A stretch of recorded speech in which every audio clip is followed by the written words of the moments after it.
My name is Houston. I'm 28 years old and work as a software engineer in Seattle.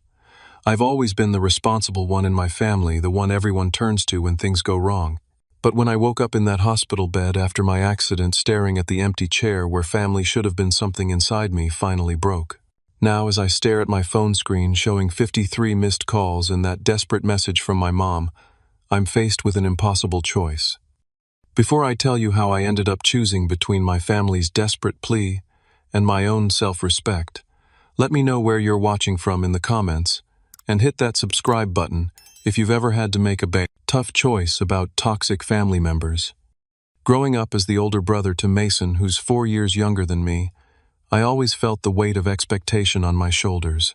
From an early age, it was clear that our parents, Richard and Barbara, had a favorite, and it wasn't me. Every little thing Mason accomplished was celebrated like he'd won the Nobel Prize, while my achievements barely registered on their radar. When Mason scored the winning goal in his middle school soccer game, my parents threw a massive party with all the extended family invited. 2 weeks earlier, I'd placed first in the regional science competition, and all I got was a distracted, "Good job," as my dad flipped through television channels. This wasn't a one-time occurrence either. It was a consistent pattern throughout our childhood. I still remember my high school graduation. I was valedictorian, and while my parents attended the ceremony, they left immediately afterward because Mason had a little league game that evening. There was no celebration dinner for me, no photos proudly displayed on the mantel. Just a rushed "Congratulations," and then they were gone, leaving me to celebrate with friends instead of family. Despite this imbalance, I worked hard to maintain family harmony. I understood early on that my role was to be the responsible one. I excelled academically, secured scholarships to reduce the financial burden on my parents, and built a stable career in software engineering. Meanwhile, Mason dropped out of college after just 3 semesters, claiming it wasn't his thing. My parents comforted him, told him he'd find his path, and continued to support him financially well into his 20s. Mason's work history was essentially a collection of false starts. He'd get a job, last a few months, then quit because his boss didn't understand his vision, or his coworkers were too conventional. Each time, my parents would nod sympathetically and open their wallets. When he decided to become a photographer, they bought him a $3,000 camera. 6 weeks later, it was collecting dust in his closet. When he wanted to start a food truck business, they helped with the down payment. 3 months later, the truck was sold at a loss. Through all this, I tried to be the supportive brother. I'd offer advice when asked, help Mason update his resume, even connect him with industry contacts. But my suggestions were usually met with eye rolls or accusations that I was showing off or being condescending. My parents often told me to stop pressuring your brother, or not everyone can be like you, Houston. The most recent family gathering, just 2 weeks before my accident, perfectly illustrated our dynamic. We were having Sunday dinner at my parents' house when Mason announced his latest business venture had failed, a subscription box service for artisanal hot sauces that had lasted all of 4 months. Before he'd even finished explaining what went wrong, my parents were already offering solutions, including financial support to try something new. When I gently suggested that perhaps Mason should consider stable employment for a while before starting another business, the temperature in the room dropped 10 degrees. "Not everyone is suited for the corporate rat race, Houston," my mother said sharply. "Some people have creative spirits. Mason just needs to find the right opportunity," my father added. "We believe in supporting his dreams." The unspoken contrast hung in the air. They had never supported my dreams because they had never needed to. I had supported myself through hard work and persistence. Somehow my self-sufficiency had become a reason to take me for granted rather than a source of parental pride. This dynamic created a complex inner conflict for me. I loved my family deeply despite everything. I wanted my brother to succeed and be happy. I wanted my parents' approval, even as I recognized I might never get it in the same way Mason did, effortlessly. But increasingly, I couldn't ignore the feeling that I was valued primarily for what I could provide: stability, reliability, and occasional financial bailouts, rather than for who I was. My life outside the family was fulfilling in ways my family relationships weren't. I had built a successful career at a growing tech company, earned respect from colleagues, and recently been promoted to senior engineer. My apartment in Seattle's Capitol Hill neighborhood wasn't lavish, but it was comfortable with large windows overlooking the city and a small balcony where I grew herbs and tomatoes in the summer. I had a tight circle of friends, Marcus from work, Alex from my college days, and Stephanie from my weekend hiking group, people who seemed to value me for exactly who I was. What I didn't have was a serious relationship. My last girlfriend, Rebecca, had ended things after 8 months, gently suggesting that I had walls up and trust issues. I denied it at the time, but in my more honest moments I recognized she was probably right. Years of being the reliable one who got taken for granted had made me wary of getting too close to people. It was easier to be the supportive friend, the dependable colleague, the generous brother, roles that kept me at a safe emotional distance, while still fulfilling my ingrained need to be useful. As I drove home from that family dinner, I found myself wondering if things would ever change. Would there ever come a point when my parents saw me as more than just the responsible son? Would Mason ever grow up and take accountability for his choices? Would I ever stop hoping for recognition that seemed increasingly unlikely to come? Little did I know, a rainy night and a patch of slick asphalt would soon force all of us to confront these questions in ways none of us could have anticipated. The accident happened on a Tuesday night. I had stayed late at the office for a product launch meeting that ran longer than expected, and by the time I headed home, Seattle was doing what it does best: raining. Not the dramatic downpour that makes you run for cover, but that persistent, misty rain that glazes everything and turns asphalt into something treacherously similar to black ice. I remember checking my watch as I pulled out of the office parking garage. 10:42. The traffic had thinned out and I was looking forward to getting home, maybe having a beer and unwinding before bed. The radio was playing an old Pearl Jam song, and I was absently drumming my fingers on the steering wheel, mentally reviewing action items from the meeting. I was taking the route I always took down Eastlake Avenue toward Capitol Hill. The road curves gently as it approaches the I-5 overpass, nothing dramatic, a turn I'd navigated hundreds of times before. I wasn't speeding. If anything, I was driving more cautiously than usual because of the rain. Later, the police report would confirm this, noting that road conditions, not driver error, were the primary factor. One moment, everything was normal, and the next, chaos. My car hit a slick patch where oil and rainwater had mixed.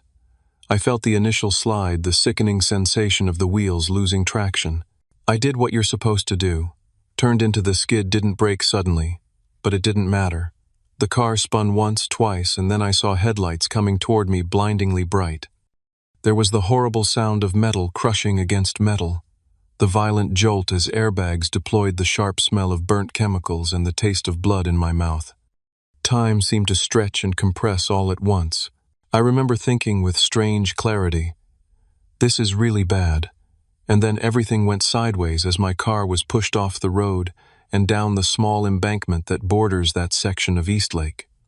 When the movement stopped, the first sensation was pain. Sharp, insistent pain in my left side, a throbbing in my head, and a dull, worrying ache in my right leg. The second was the sound of rain on metal, somehow louder than before. The airbag dust made the air thick and hard to breathe. My glasses were gone, knocked off by the airbag deployment, making everything a blur of dark shapes and scattered lights. I don't know how long I sat there, dazed and disoriented, before I heard a voice. "Hey man, don't move. I'm calling an ambulance." A figure appeared at the shattered driver's side window, someone in a dark jacket, face concerned but reassuringly calm. Later I would learn this was Michael, a bar manager heading home after his shift who had witnessed the accident from 3 cars back. At that moment, though, he was just a voice telling me help was coming, a hand reaching through the window to squeeze my shoulder, the first link in a chain of kindness that would stand in stark contrast to my family's absence. The paramedics arrived within minutes. 2 efficiently compassionate professionals named Kate and Darren. They stabilized my neck with a collar, asked me questions to assess my mental state, carefully extracted me from the crushed vehicle. I remember Kate's gentle warning, "This is going to hurt, but we need to get you on the backboard," and the wave of pain that followed as they moved me. In the ambulance, as Darren started an IV and checked my vitals, I asked Kate for my phone. It had somehow survived in my jacket pocket, screen cracked but functional. While the ambulance navigated the wet streets toward Northwest Hospital, I made my first calls to my family. No answer from my parents' house. No answer from my dad's cell. No answer from my mom's cell. No answer from Mason. I left voicemails for each brief factual messages explaining there had been an accident, I was heading to Northwest Hospital, and would appreciate if someone could meet me there. I tried to keep my voice steady, to not sound as scared as I felt, but listening to the messages later, the strain is unmistakable. The emergency room was a blur of bright lights and urgent questions. A doctor named Raymond Wilson examined me, his hands, gentle but thorough, as he assessed the extent of my injuries. The diagnosis was delivered in his calm, measured voice: 3 broken ribs on my left side, a moderate concussion, a severely sprained knee with possible ligament damage, and various cuts and contusions. I would need to stay in the hospital for observation due to the concussion, with additional time for pain management, and to begin physical therapy for my knee. As they wheeled me to radiology for X-rays and a CT scan, I tried my family again. Still no answer from anyone. I told myself they might be sleeping, though it wasn't that late. Barely midnight. Maybe their phones were on silent. Maybe they'd check messages in the morning and come first thing. I pushed away the small voice that whispered they should have answered, that this was exactly the type of emergency when family is supposed to drop everything and show up. After the scans confirmed Dr. Wilson's initial assessment, I was admitted and moved to a room. The nurse who got me settled was named Jennifer, a woman in her 40s with a soft southern accent and efficient, gentle hands. She noticed me checking my phone again. "Still can't reach your family, honey?" she asked as she adjusted my IV. I shook my head, wincing at the pain the movement caused. "They'll probably come in the morning," I said, trying to convince myself as much as her. "It's late, and they might not have checked their messages yet." Jennifer's expression held a flicker of something, doubt perhaps, or sympathy, but she just nodded and patted my arm. "Well, you get some rest now. I'll be checking on you through the night, and Dr. Wilson left good pain medication orders. You're not alone." But I was alone in all the ways that mattered. That first night in the hospital was one of the longest of my life. The pain medication helped with the physical discomfort but did nothing for the growing ache of worry and hurt. Why wasn't anyone answering? Had something happened to them too? Or were they simply not bothered enough to check their phones even late at night? I drifted in and out of a medication-induced sleep, each awakening bringing a fresh wave of hope that maybe now someone would be sitting in that visitor chair. But the chair remained empty, and my phone remained silent. Morning came with hospital routine, vital checks, medication, a bland breakfast I barely touched. Jennifer was replaced by a day nurse named Thomas, who helped me to the bathroom and checked my bandages. Around 9, I tried calling everyone again. Still no answer. I sent text messages this time, thinking maybe they'd be more likely to notice those. By noon, the hurt had crystallized into something harder and colder. This wasn't about them sleeping through the night or missing messages anymore. This was active, chosen absence. No one in my family had checked on me in 12 hours, despite multiple calls and texts explicitly stating I was in the hospital after a car accident. The truth was inescapable, sitting there in that sterile room with nothing but the intermittent beep of monitors for company. They just didn't care enough to show up. The second day in the hospital fell into a rhythm. Nurses checking vitals. Dr. Wilson stopping by to assess my condition. Physical therapists coming to discuss the rehabilitation program for my knee. The pain in my ribs made each breath a conscious effort, and the concussion left me with a persistent headache and sensitivity to light. But the doctors seemed satisfied with my progress. The CT scan shows no bleeding or swelling in the brain. Dr. Wilson explained, flipping through my chart. But with concussions, we need to be cautious. We'll keep you for another day or two for observation. I nodded, trying to focus on his words, through the fog of pain, medication, and emotional numbness that had settled over me. I still hadn't heard from my family, and I'd stopped trying to call them. The repeated silence had become too demoralizing. Around 2 in the afternoon, the door to my room opened, and I looked up expecting another nurse. Instead, I saw Marcus, my closest friend from work, carrying my laptop bag and a small duffel. "Jesus, Houston," he said, taking in my bruised face and the various tubes and monitors. "You look like hell, man." Despite everything, I smiled. Thanks. Just what every hospital patient wants to hear. Marcus pulled the visitor chair close to the bed. Rachel told us what happened. The whole team's worried about you. He set the duffel on the bed. I stopped by your apartment and picked up some clothes, toiletries, charger. Figured you might need them. The simple kindness nearly undid me. Thanks, I managed my voice rougher than I intended. Any chance you brought my glasses too? The spare pair should be in the bathroom drawer. Right here, Marcus said, pulling out my glasses case. And I brought your laptop so you don't go into coding withdrawal. As I put on my glasses, the world coming back into focus, Marcus looked around the empty room, his expression growing more concerned. Where's your family? I thought they'd be here. The question hit like a physical blow. I looked away, pretending to adjust the blanket. They haven't made it in yet. Marcus frowned. Haven't made it in yet? It's been almost 24 hours. I know, I said quietly. I can't seem to reach them. A flash of anger crossed Marcus's face, quickly controlled. He knew enough about my family situation to understand what was likely happening. Well, I'm here now, he said firmly. And the team wanted me to tell you to take all the time you need. Rachel's reassigned your projects temporarily. While Marcus was there, I decided to check my email and social media, something to focus on besides the conspicuous absence of my family. Marcus set up my laptop on the adjustable table, and I logged into my accounts. I hadn't intended to look at Instagram. It was just habit clicking through my regular sites. And there it was, posted 14 hours ago. A photo of my parents and Mason at Wild Waves theme park, all three smiling broadly, cotton candy in hand, clearly having a fantastic time. The timestamp showed it had been posted yesterday evening, hours after my first calls from the ambulance. But it was the caption that made my stomach drop and my ears ring. Finally, some peace without him. Best day ever, family time, no nagging. The post had dozens of likes, including from several extended family members and family friends. There were comments too. People I'd known for years responding with laughing emojis and adding their own jokes about the serious brother finally giving everyone a break. I stared at the screen, unable to process what I was seeing. They had received my messages. They knew I was in the hospital. And not only had they chosen not to come, they had gone to an amusement park to celebrate my absence. Marcus, seeing my expression, leaned over to look at the screen. His face darkened as he read the post. What the actual fuck, he said flatly. Houston, that's... I don't even have words for what that island. I closed the laptop, a strange calm settling over me. It's clarifying is what it island. Clarifying. It's cruel. It's disgusting. It's... Trime. Marcus was more upset than I was, or at least showing it more.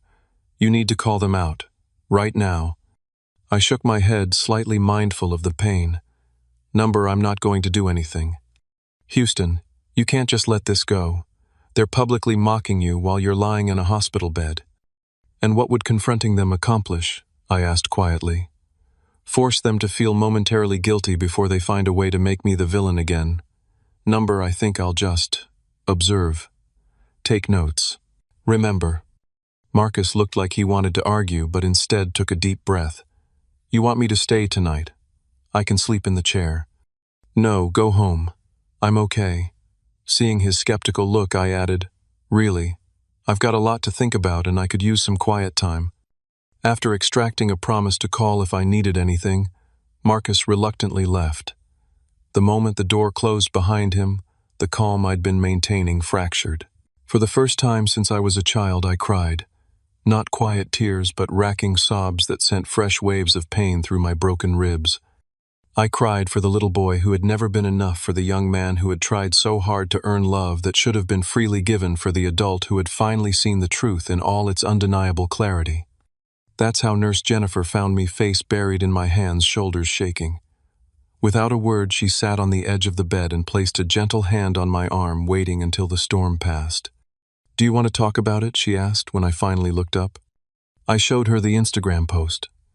Her expression shifted from compassion to indignation as she read it. Oh, honey, she said softly. Family can be the ones who hurt us the deepest, can't they? I nodded beyond words. What are you going to do? Nothing, I said, my decision crystallizing as I spoke. I'm going to focus on healing. I'm going to protect my peace, and I'm not going to give them the satisfaction of knowing they've hurt me." Jennifer nodded slowly. "Sometimes dignity is the only thing we can control. But remember, chosen family can be more real than blood." I turned off my phone completely after that. Whatever happened next, I would face it on my terms, not theirs. If they couldn't be bothered to visit me in the hospital, I couldn't be bothered to be available when they eventually remembered my existence. The third day in the hospital brought a noticeable reduction in physical pain, but an intensification of emotional turbulence. The medical team had adjusted my pain medication, finding a balance that kept the worst discomfort at bay while leaving my mind clearer.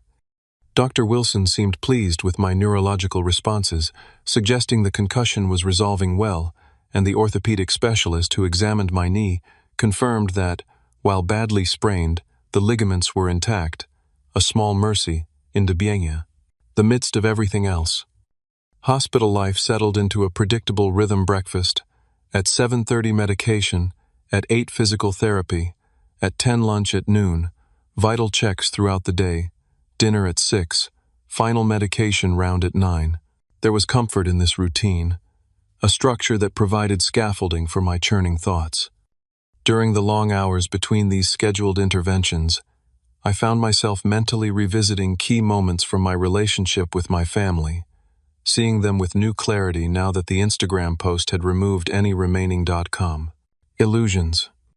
I remembered my 16th birthday when my parents forgot entirely, because Mason had a school play the same day.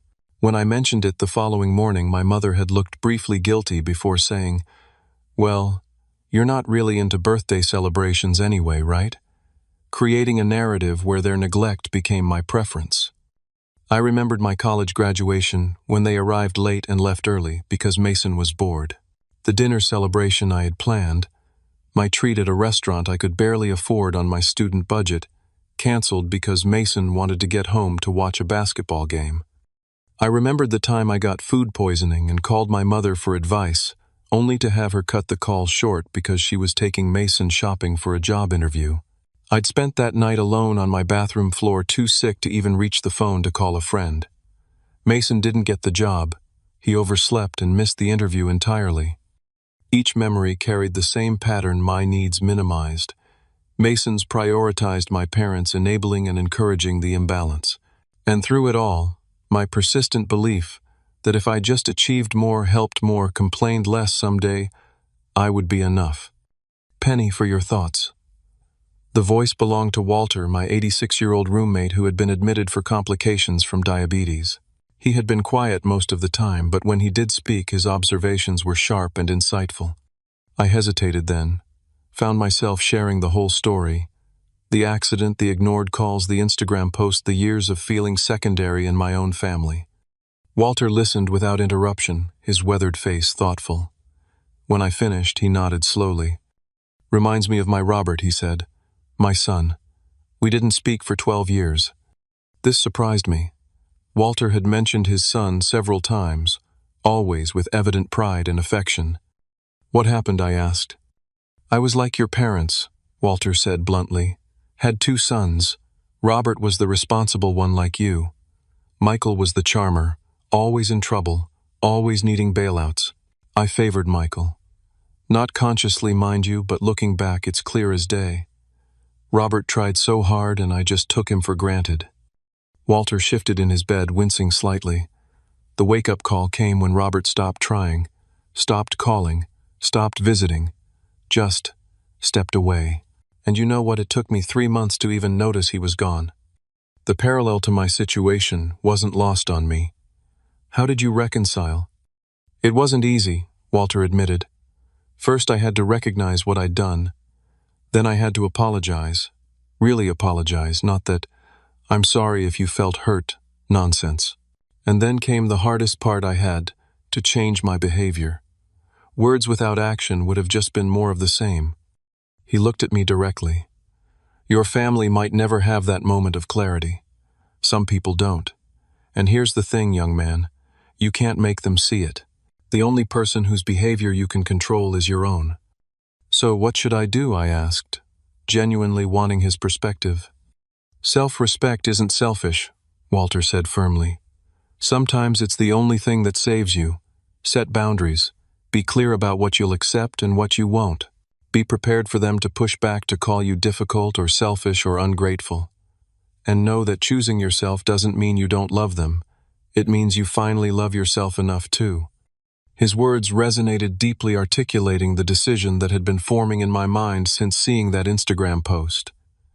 I would no longer contort myself trying to earn approval that should have been freely given. I would no longer accept being valued only for what I could provide rather than who I was. I would love my family, but from a distance that protected my newfound self-respect. The afternoon brought more physical therapy, focusing on gentle movements to maintain mobility in my injured knee without straining the healing tissues. The therapist, David, was patient and encouraging, explaining each exercise and its purpose. When I mentioned I might be going home the next day, he provided detailed instructions for continuing therapy at home. The key is consistency, he explained. Small, regular movements will help you heal faster than sporadic, intense sessions. It struck me that this advice applied equally well to emotional healing. Small, consistent acts of self-care and boundary maintenance would ultimately be more effective than dramatic confrontations or grand gestures. By evening, Dr. Wilson confirmed I could be discharged the following morning, provided I had someone to drive me home and stay with me for at least the first 24 hours. I assured him Marcus had already volunteered, which was true. He had texted the nursing station since my phone remained off. My final night in the hospital was spent in quiet contemplation. The decision not to reach out to my family felt simultaneously liberating and terrifying. Years of conditioning had taught me that my role was to maintain family harmony at any cost to myself. Stepping away from that role meant stepping into unknown territory. But as Walter had said, self-respect sometimes had to come first. As I drifted off to sleep, I found myself wondering how long it would take my family to notice my absence. Walter's words echoed in my mind. It took me 3 months to even notice he was gone. Would my family realize sooner? Or would they only reach out when they needed something from me again? The answer would come sooner than I expected, and in a form I could never have anticipated. The discharge process began early the next morning, a flurry of paperwork, prescriptions, and instructions.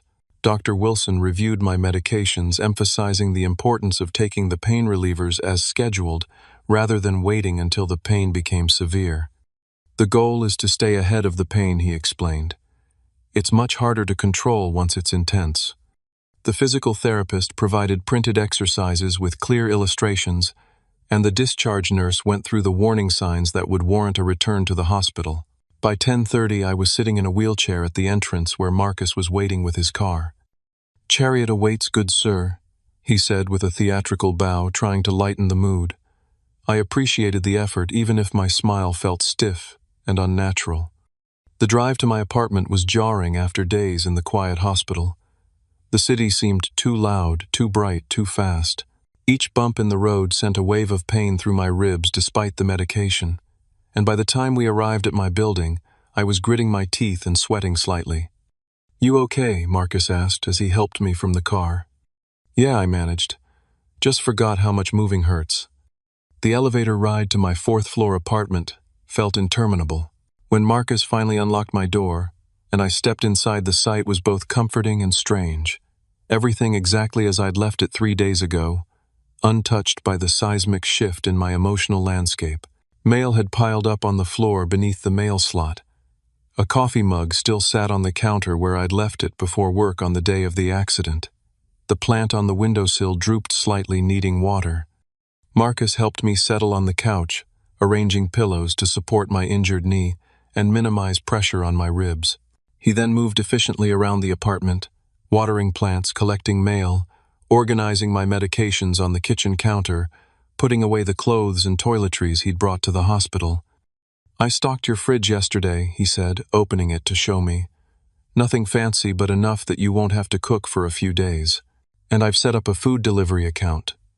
Just use the app when you need something."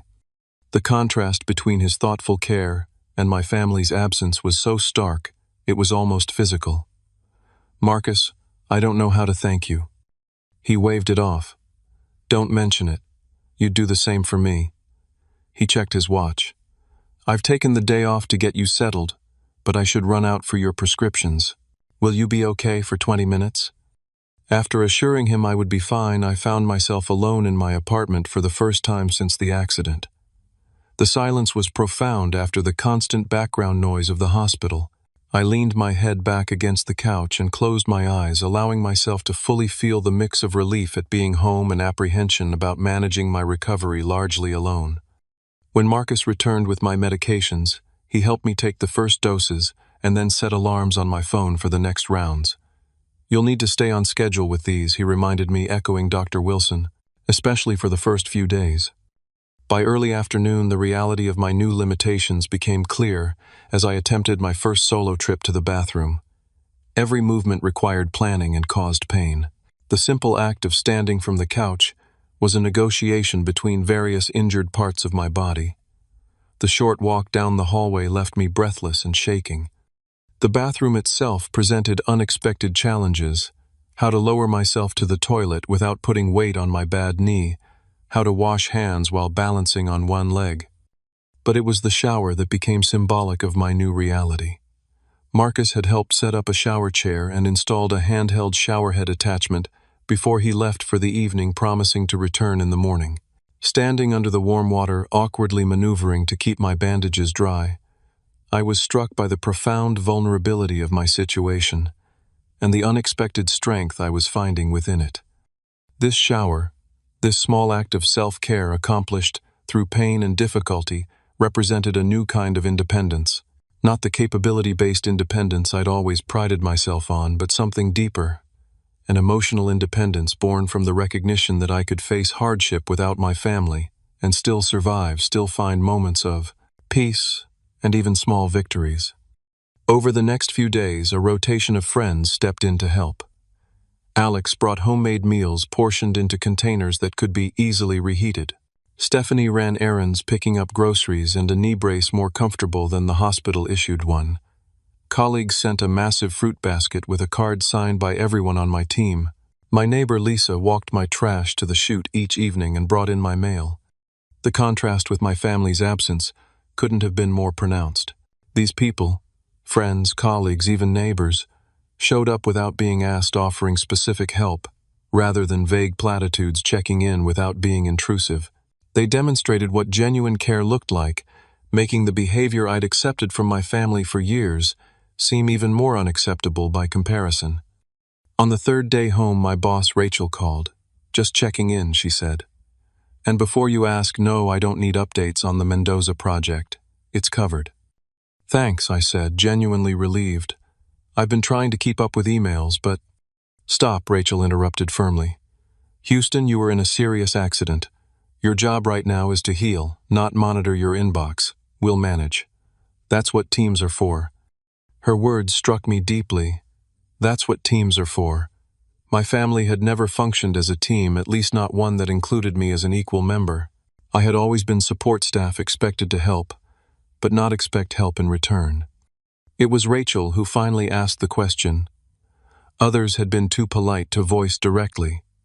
"Houston, where is your family in all this? Shouldn't they be helping you?" The question, asked with genuine concern rather than judgment, broke through the careful neutrality I'd been maintaining on the subject.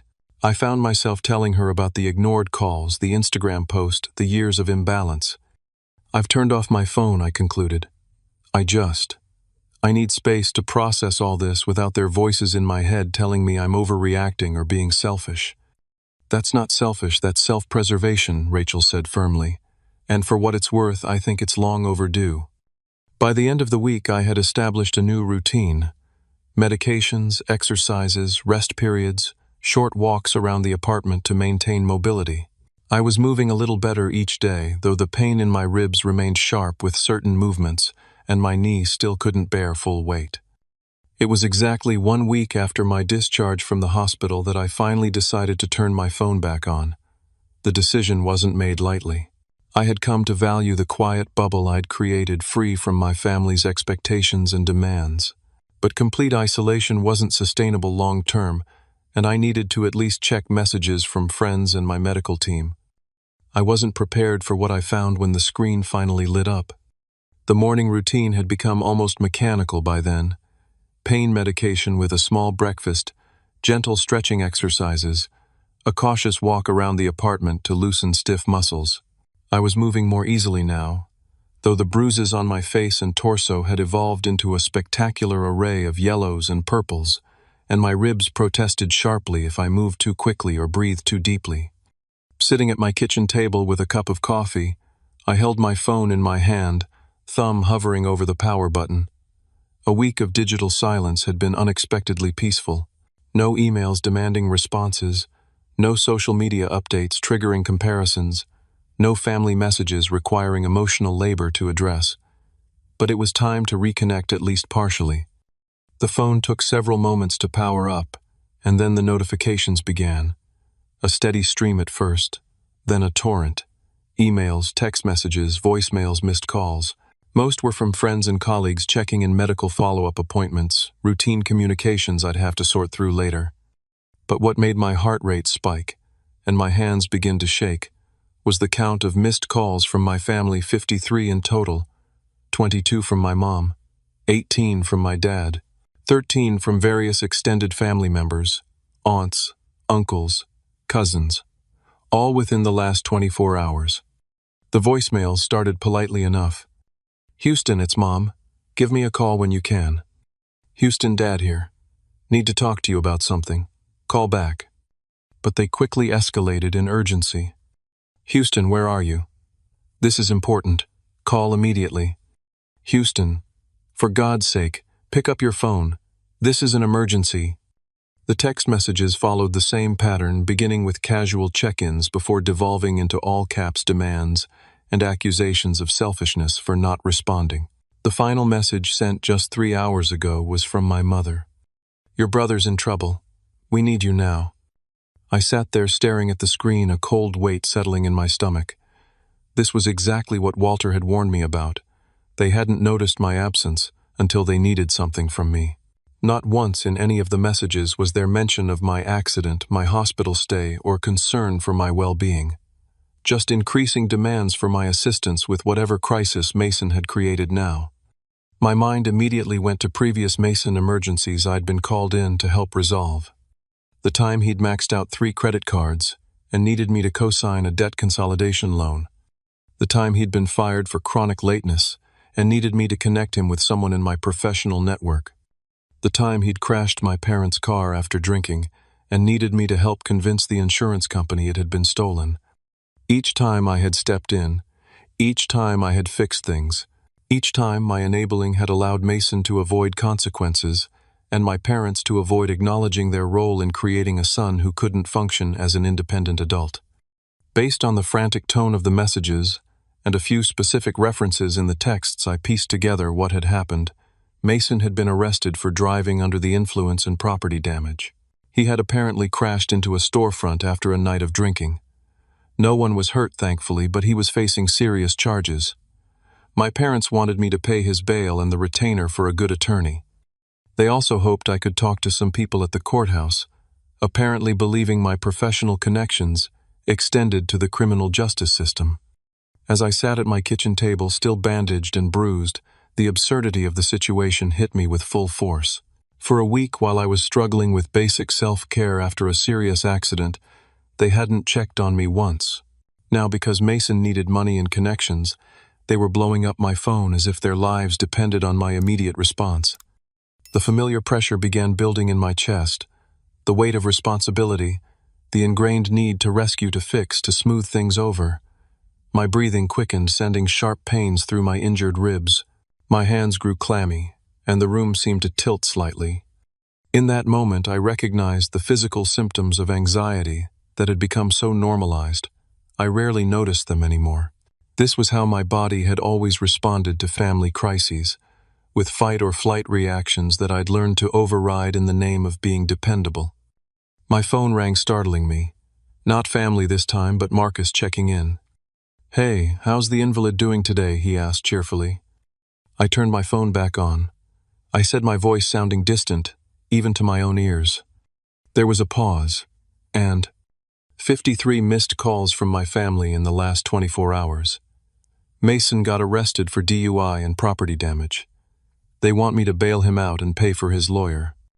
Marcus was quiet for a moment. When he spoke, his voice was careful but firm. "And what are you going to do?"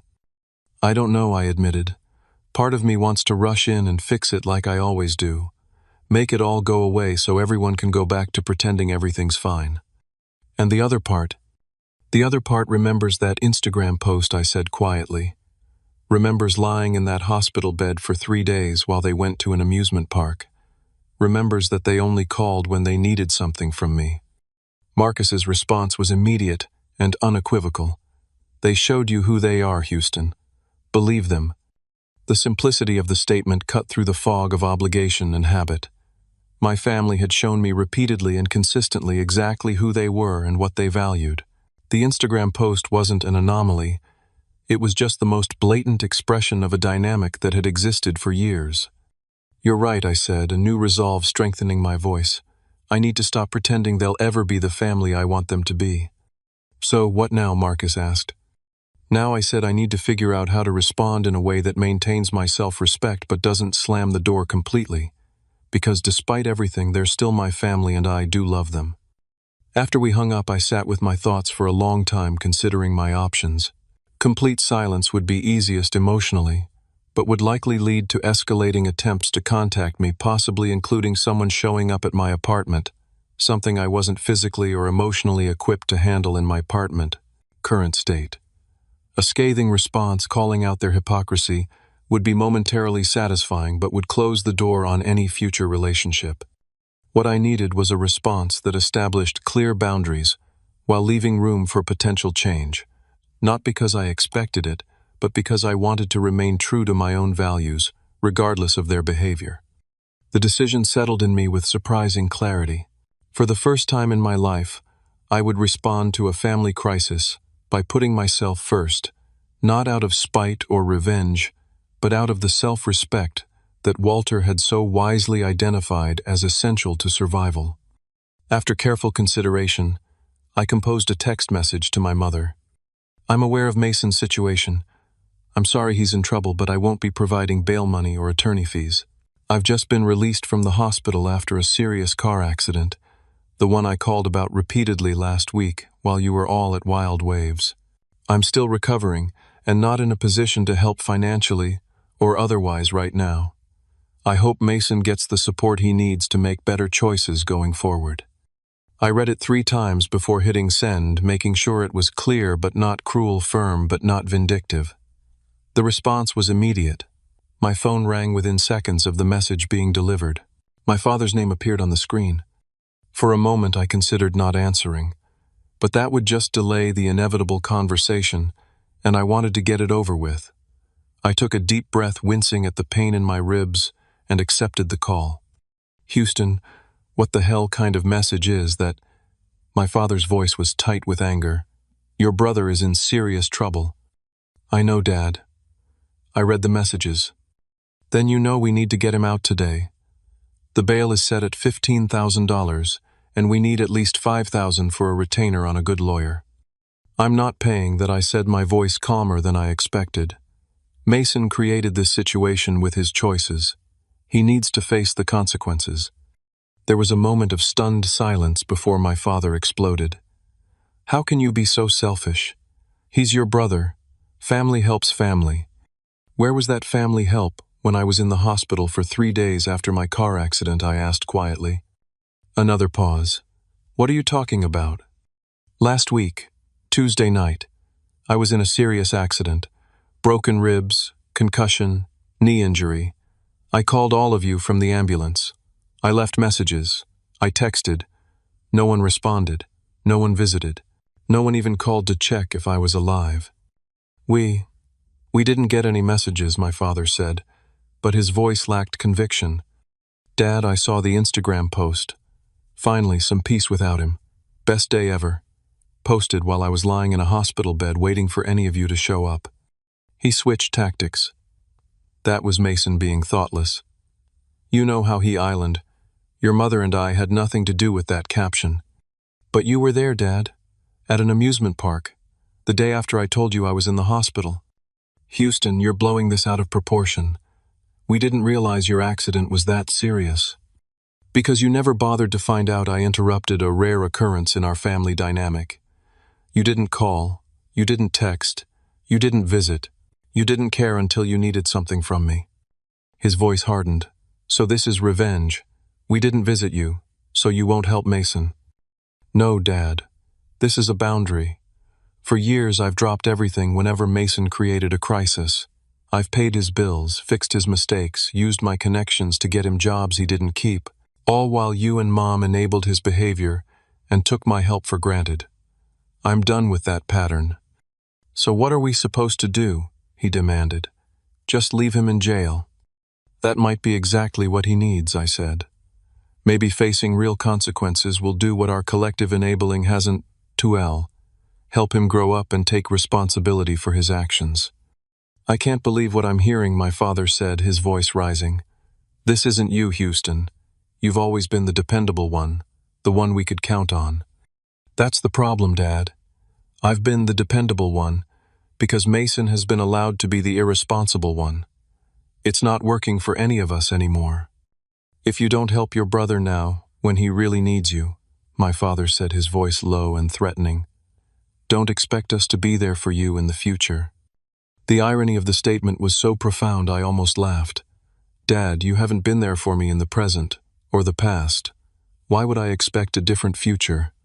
Is that what you think? That we haven't been there for you, after all we've done? What exactly have you done, Dad? When have you ever put my needs first? When have you ever celebrated my achievements the way you celebrate Mason's smallest efforts? When have you ever shown up for me the way I've always shown up for? All of you. His silence was answer enough. I've been estranged while sitting right beside you my whole life, I said quietly. At least now we're being honest about it. The call ended shortly after, with my father still angry, but perhaps I hoped with the first seeds of understanding planted. I had no illusions that one conversation would change decades of family dynamics, but it was a start. The first time I had clearly articulated my experience and set explicit boundaries around what I would and would not do. The following days brought a flurry of messages from extended family, some supporting my decision to step back, others criticizing what they saw as abandonment of my brother in his time of need. I responded to each with the same calm clarity. I loved my family, but I was no longer willing to enable harmful patterns or be valued only for what I could provide in a crisis.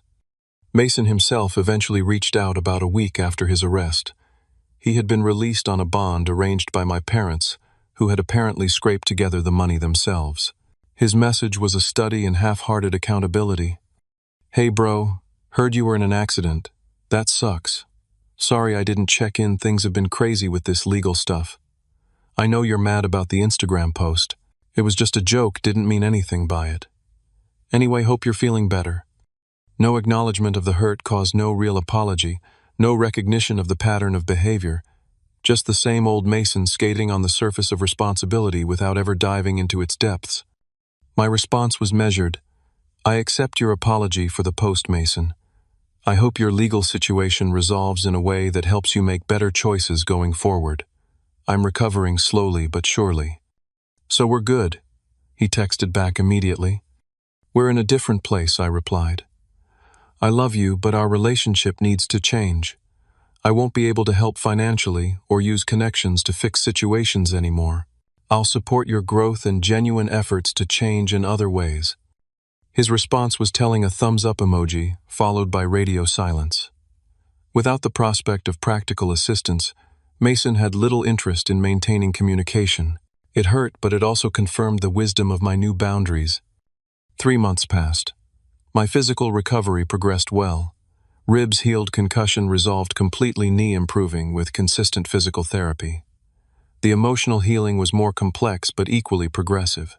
Weekly sessions with a therapist helped me untangle the knot of family dynamics and establish healthier patterns of thinking about my worth and relationships. A support group for adult children of emotionally immature parents provided perspective and community. My contact with my family became limited but intentional.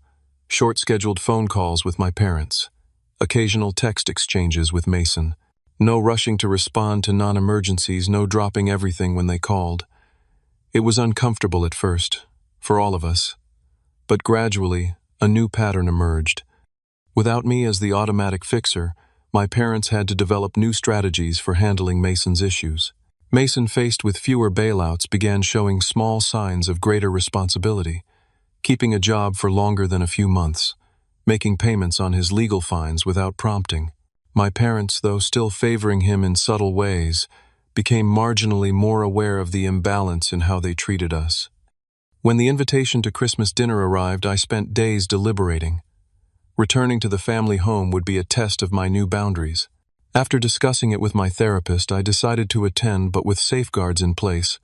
I would drive separately so I could leave if needed, stay at a hotel rather than my parents' house, and bring Marcus as moral support and witness. The dinner itself was a study in family dynamics in transition. There was initial tension, awkward silences, a few passive-aggressive comments about my new attitude. But there were also moments of genuine connection, tentative acknowledgments of past hurts, small signs that my parents were at least trying to see me more clearly. Mason, surprisingly, was the most changed. Whether from the legal consequences he'd faced or simply from maturation, he seemed less entitled, more aware of others. He actually asked about my accident, listening to the answer with what appeared to be genuine concern. When he mentioned a new job prospect, he did so without the grandiose predictions of immediate success that had characterized his previous ventures. My parents watched our interaction with expressions I couldn't quite read, perhaps surprise at seeing us relate as adults rather than as the roles we'd been assigned in childhood, perhaps discomfort at the realization that the family dynamic was shifting in ways they couldn't control. As we were leaving, my mother pulled me aside. "I've been thinking about what you said," she began hesitantly, "about us not being there for you. I didn't want to see it, but I think you might have been right." It wasn't a full acknowledgement or apology, but it was a start, a crack in the wall of denial that had characterized our relationship for so long. I didn't push for more, recognizing that real change would come slowly, if at all. "Thank you for saying that," I said simply. "It means a lot to hear." The true revelation of that hospital room, that sometimes being alone is better than being with people who don't value you, remained the guiding principle of my new approach to family relationships. I would engage, but with clear boundaries. I would love, but not at the expense of my self-respect. I would be available, but not exploitable. As Marcus and I drove back to the hotel that night, he asked if I regretted taking such a firm stand 3 months earlier. "Not for a second," I replied without hesitation. "It was the hardest thing I've ever done, but also the most necessary." "They're trying," he observed, "in their awkward, imperfect way." "They are," I agreed, "and that's all I can ask for. Effort, not perfection. Just like I'm trying too. The difference is that now I'm not the only one expected to try." The journey from that hospital bed to this new equilibrium hadn't been easy or straightforward. There had been difficult conversations, painful realizations, moments of doubt and loneliness. But there had also been growth, authenticity, and a new kind of relationship with myself and my family. One based on reality rather than roles, on mutual respect, rather than one-sided obligation. As I look back now on those 53 missed calls and that desperate message from my mother, I realize that sometimes the most powerful response isn't answering the call, but asking why they never called when you needed them most. Sometimes healing family relationships requires breaking unhealthy patterns first, even when that breaking feels like betrayal to those who benefited from the status quo. Have you ever had to make a difficult choice between family obligation and self-respect? Let me know in the comments below. If this story resonated with you, please hit that like button and subscribe to hear more stories about finding strength in difficult situations. And if you know someone who might be struggling with similar family dynamics, share this video with them. Sometimes knowing we're not alone in these challenges is the first step toward healing. Thank you for listening to my story, and remember that setting boundaries isn't selfish. It's often the most loving thing you can do for yourself, and ultimately for those around you.